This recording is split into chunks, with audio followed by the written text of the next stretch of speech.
Hello and welcome to the Boro Breakdown podcast, an opposition preview show with Jonny, Tom, and our guest for the day, another Jonny in from the Shore Review YouTube channel. Jonny, welcome to the Boro Breakdown podcast, and I'm happy for you to come on and give us a perspective on Sheffield United this season, especially we've got a game on Sunday as well.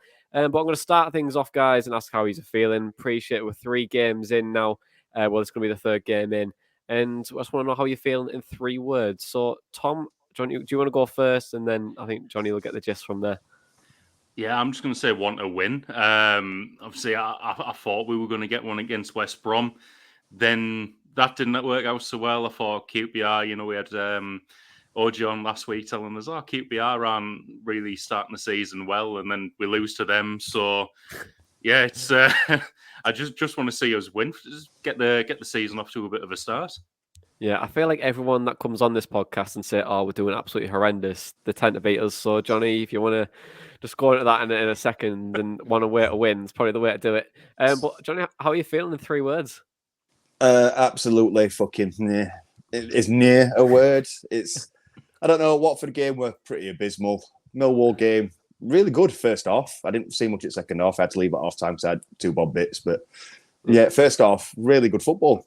Complete contrast to what we had at Watford. So it depends which version of us turn up, really, to how you're going to go. I just want us to keep going from that Millwall game and keep improving. I think for your guys, you need to remember Wilder never starts well. Never, ever has Wilder started well. It's like it takes 5 games to realise, oh, yeah, shit, season started, hasn't it? So don't panic just yet. I'm glad we've got you early for that very reason. So I don't know. Meh. I'll see how I feel after Sunday. Yeah, well, to be honest, I think with us, like we've shown glimpses of like really good performances. Obviously, the second half of QPR when we had to go for it. That first half against West Brom was really good, and then there's just half and half is like completely different. Now, I'm assuming you've probably seen something different under Wilder as well. But I wanted to like go into like your pre-season so far and please don't. And the start that you've had. I mean, but I'm going to ask now that you've definitely said that. So Jonny, how was Sheffield United's pre-season, and are you happy with the start so far? Pre-season never happened. We're never talking about it ever again. It's clean from existence. It was shocking. I think we scored 3 goals against Burton. That were it. 5 games. I think we got maybe 4 goals. Looked abysmal. New players that came in looked like they'd been eating junk food all summer. Looked like they'd never seen a treadmill, never mind a football pitch. And then, to me, pre-season is just a glorified fitness exercise. So I wasn't too worried about the results. But the one thing that in pre-season you need to do is kind of like get used to the system you're going to be playing for the season, get used to the tactics and style of football, looking for them phases of play. And they were none of it. Everybody just seemed to be waiting for, it's like when you go on a school trip and kids start to phase out towards the end. It's like, we're going to Burger King after this. We don't need to listen anymore. That's kind of what our pre-season were like. Turned up to Watford, and I think that carried on a little bit. A few players up the game. We had a little mini injury crisis on first day, so I don't read too much into that. But I am happy with how we're looking now, as of right this second. But as a pre-season, now we're ready to throw a towel and say, no, we're not playing this year. Go to next year. Cut. Write it off now. 12. Yeah. So, I mean, you briefly mentioned the new signings. Their thoughts on them so far? I mean, now we've kind of hit the season. Has Heckenbottom brought the right players in? You see, I think when you look at it, I think Anel, I'm not even going to try and say his second name. Saying his first name right is hard enough as it is. We've settled on Anel Mekshitozic, which kind of sounds like it. He's a revelation. He looks like a young Bosnian Chris Basham. And that's always a bonus for us. And I know, it's daft, isn't it? Well, that's fantastic. That is probably the best description you can call anyone. The young Bosnian Basham. Put it on a T-shirt, sell it. He looks good on the ball. He fits straight into what we're trying to do, so I'm really happy with that. Tommy Doyle, not seen him, injured. Kieran Clark, old man Kieran. I think we brought him in for cover. Got thrown into the centre-half position on his weak foot on the wrong side against Watford, against 3 fastest people in leading division. So that was always going to work well. We've brought in, I keep wanting to call it, is it McAtee? I keep wanting to call him McAtea, because I was born in the 90s and that. So if I do say McAtea, feel free to correct me. Again, not seen him. Who else did we bring in?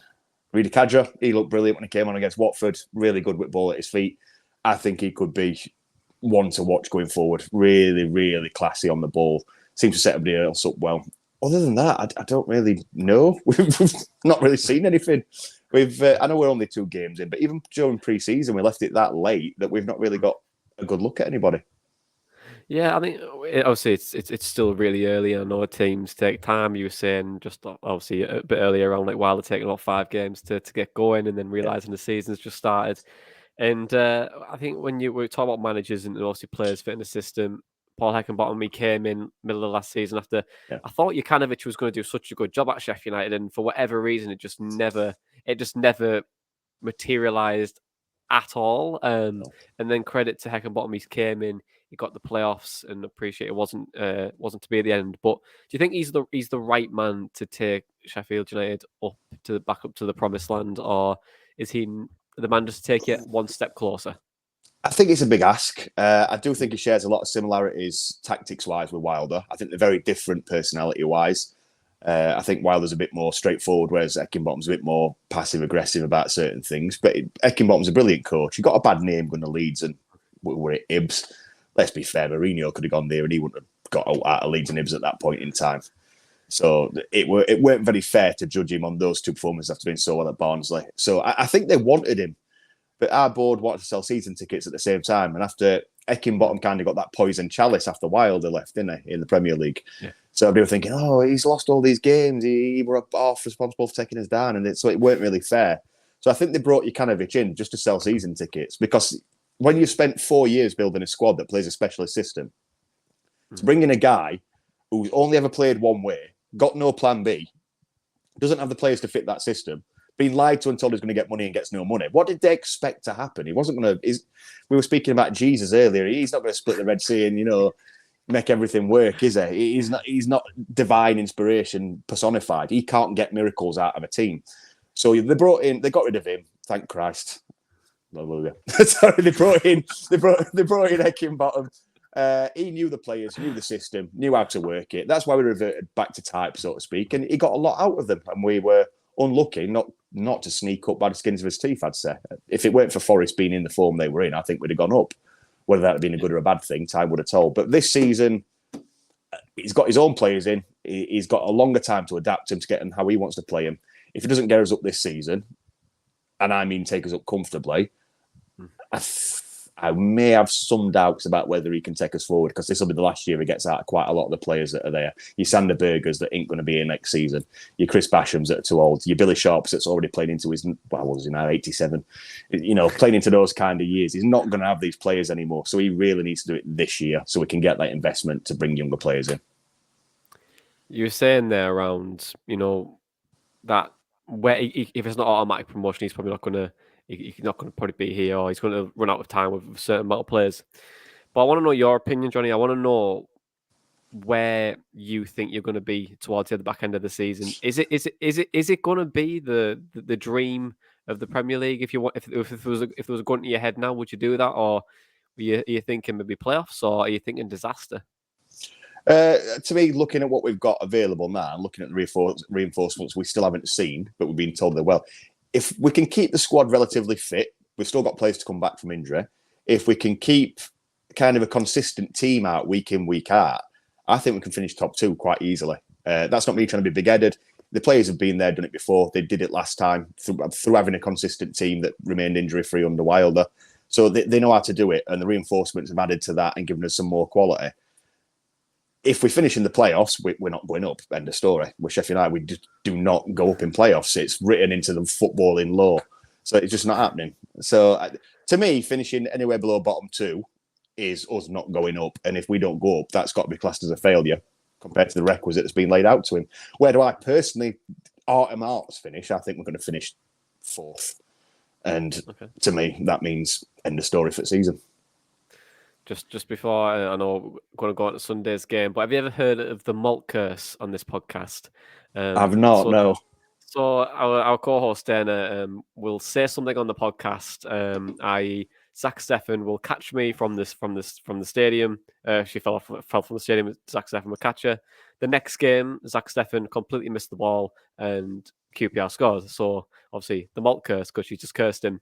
Yeah. Now I'm thinking maybe you've said there around, if you don't get top 2 or you're going to be in the playoffs and you never win whenever winning the playoffs, it could be a reverse psychology here of the malt curse, where now that you've said it, it might actually happen. And I think it's kind of the curse that we have on this podcast. So you never know. I hope Johnny. so. I genuinely hope so. Because we've tried it on every other podcast, every radio station, every TV. We've been doing it for nearly 15 years and it still hasn't worked. So hopefully you guys are the one. Well, I mean, alternatively, you get to the final against us and we don't win at Wembley, so it just kind of cancels each other out. Never-ending penalty shootout. I know that feeling though. We had that with Huddersfield and they beat us on penalties. So yeah, I'm at the ripe old age of 18 now, honestly. I've been to the old Wembley, the Millennium Stadium, and the new Wembley 1, 2, 3, 4 times. And I've seen us score a grand total of 3 goals. So I think that sums up our record at Wembley. Yeah, Boro aren't that far off, to be fair. I don't think we scored. I don't think we scored a goal at Wembley at all, or in a final, until we actually won a trophy. But it was at the Millennium Stadium, so yeah, we beat our Wembley curse, but in Cardiff. We couldn't even do that. We were 3-0 down at half time in Cardiff, so we got it even worse there. Oh, grim. Well, I mean, why do we like football? Why do we do it?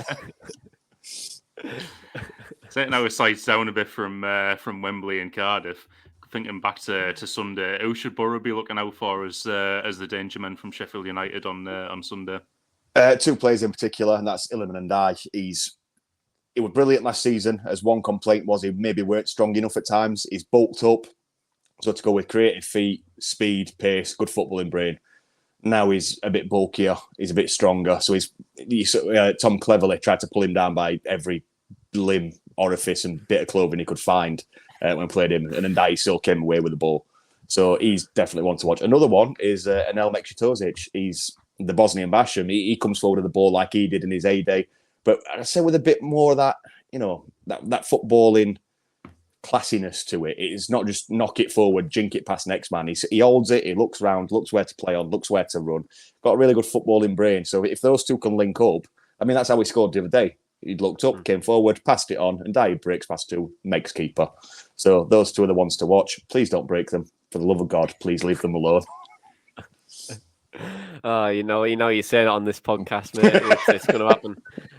Right, final question then. I'm going to ask you both the question about predictions for Sunday's game, and appreciate it. It is a big game potentially. You could maybe too soon to be declared as a huge game towards the season, but I can definitely see both teams fighting around in that playoff spot. So Tom, I'll go to you first. What is your prediction for Sunday's game? Well, I'm going to try and implement my own curse here, kind of reverse curse or something. I've managed to get hospitality tickets for Sunday, and any time I've been in hospitality, we've won. So, thank you for jinxing us there, Tom. Thanks. You had to say it, didn't you? I want to remain optimistic and say we're going to carry it on this time. It's either that or I get drunk in hospitality and I'll think we've won. So been there, but yeah, it's always a good plan. Screens have come down. You're going to watch game? Nah. Jonny, what are you going to go for? It's a tough one. This you're going to say always sitting on the fence, but I genuinely have this feeling. Wilder derby early in the season. Wilder don't get going. We're still gelling 1-1. We'll cancel each other out, I think. I'm going to go 1-1 as well. I think it's going to be draw written all over. Yeah. Early goal and a late goal, I think. Yeah, definitely. Someone's holding on somewhere, and then a goal's going to happen at some point. But then again, you did blow us away at Bramall Lane only just a few months ago. But times have changed. I think Boro have lost half the players since, and hopefully we can get a few in before the game itself. But Jonny, thank you very much. Saying that though, look what you did to us with Warnock in charge at your ground. You never know. That is very true. That is very true. So I might take that, but I don't really want to. So I'm gonna keep my mouth shut and sit on the fence because I feel like we've spoke a lot. The footballing gods have probably been notified of this conversation tonight, and a lot of bad things could potentially happen because of the result of it. I mean, I mentioned the malt curse that could potentially happen. You've never won at Wembley. Again, might happen. So Moses is up there taking notes. I'm telling you, Moses up there taking notes. Yeah, exactly. But no, guys, thank you so much for coming on tonight, Jonny. Thank you very much for coming on. Not Tom, a problem. thank you very much for coming on as well. But this has been the Boro Breakdown podcast, and that was all your Boro Match Day chatter in a pod. Up the Boro Breakdown.